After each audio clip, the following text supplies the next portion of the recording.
Well, what is going on, YouTube? Welcome back to A Therapeutic Edge. Hey, it is very nice to see you here today. I have been kind of gone a while, you know. Life happens. Work is work. And in the end, we do what we can. Right now, what I've been doing is really enjoying shorts, both on TikTok and over on, here on YouTube. It helps me share my collection, helps me stay connected, but my ability to do these long-form videos has been severely curtailed. However, I'm still collecting, still gathering. I'm not really part of the pass-arounds anymore or any of that stuff. So when I get new stuff from my collection, for me, I'm going to share it with you. And this is the first thing I would very much like to share. I got this from a friend of mine on Facebook, a member of the knife community. I have a thing for old Spydercos and Benchmades. You guys know that? If you've been watching my channel, you certainly know that. And so when I saw this come up, I said, yeah, let's do that. So what is this? This is the Spyderco Sustain. This is CPM 20 CV. It is sculpted G10, full tang construction. Just a lovely camp knife. It's this came out in 2008, I think. So, excuse me. No, this came out in 2016. The other knife that I'm looking at came out in 2008. We'll get to that in a second. So, it's we're looking at 8 years ago. Spyderco was swinging at the fences a little bit with this one. I don't know how well it landed, but I had never heard of it before I saw this thing pop up. So it tells you kind of what you need to know. I don't understand necessarily why it didn't do as well as it should have, because I really like it. The lighting in here sucks. Sorry about the yellow tint. Hang on, let me see if I can do something about a little bit of that.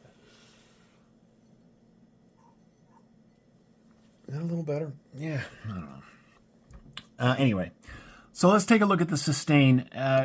First and foremost, I love these older Spyderco and Benchmade knives, particularly Spyderco fixed blades, because they're kind of unusual. This is my Woodlander.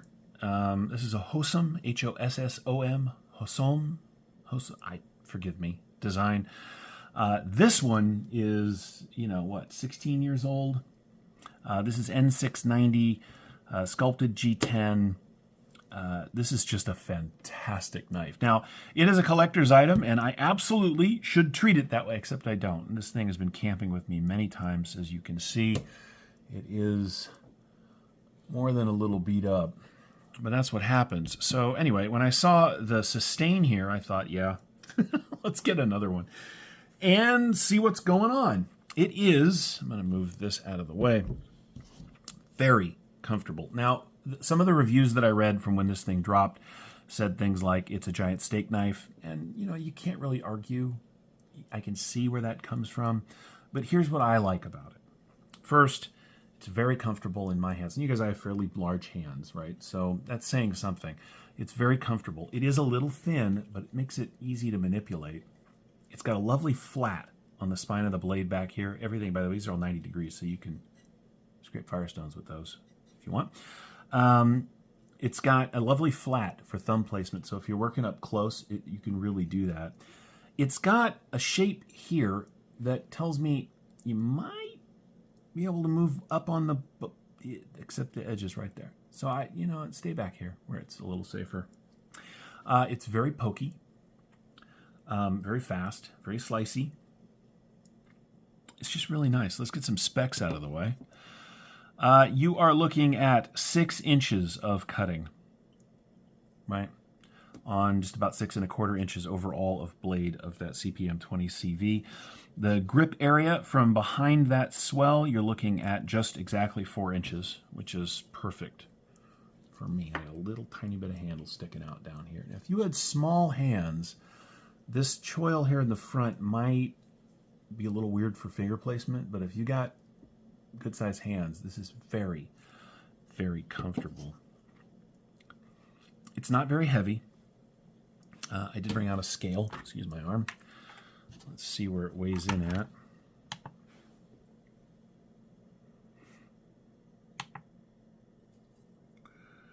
The Sustain comes in at 7.23 ounces, or 205 grams, which for a knife that is, well, what are we total in overall length?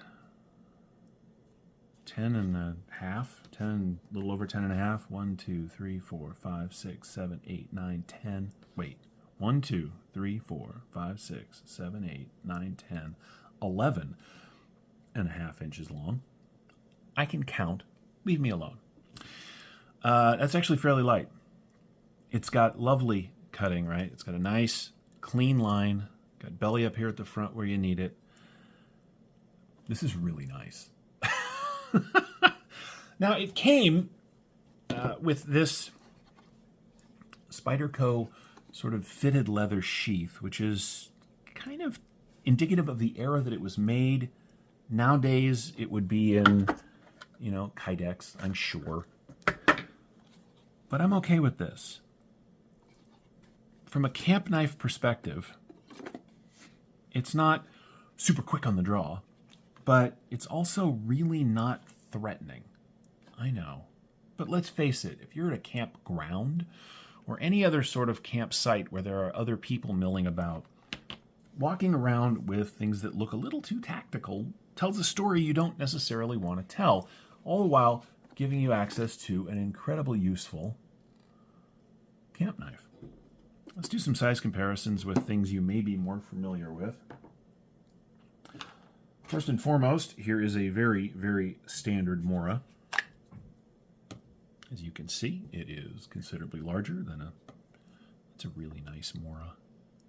This is one of the carbon blade Moras. I actually got this from Martial Law. Good friend of mine, good friend of the channel, and was generous enough to send that along because I had never had a Mora before. I liked this Mora enough. And I got me one of these.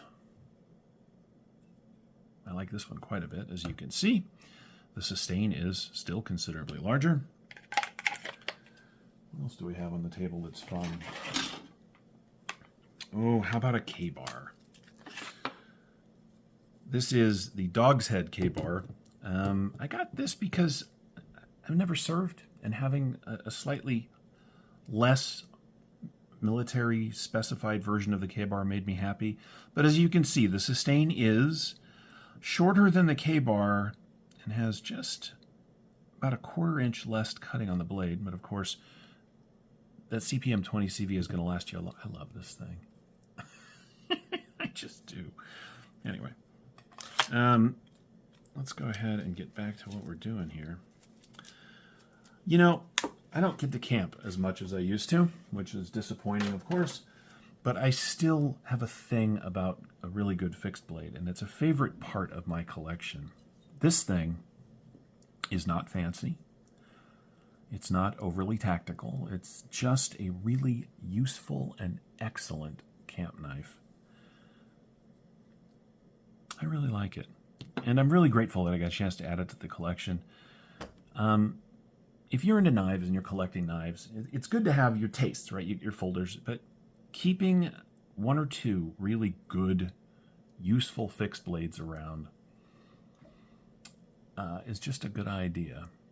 And so I will, and I'll continue to bring them and share them with you. In fact, I have one more that you guys are going to see. Well, we'll get to that in the next video, but this is the Spyderco Sustain. A bit of Spyderco history and a really happy addition to my collection. I hope you've enjoyed this look at it. I know I've enjoyed having it. It's just a great tool. Anyway, thank you, Paul. I appreciate you. And on that note, we're going to wrap this up.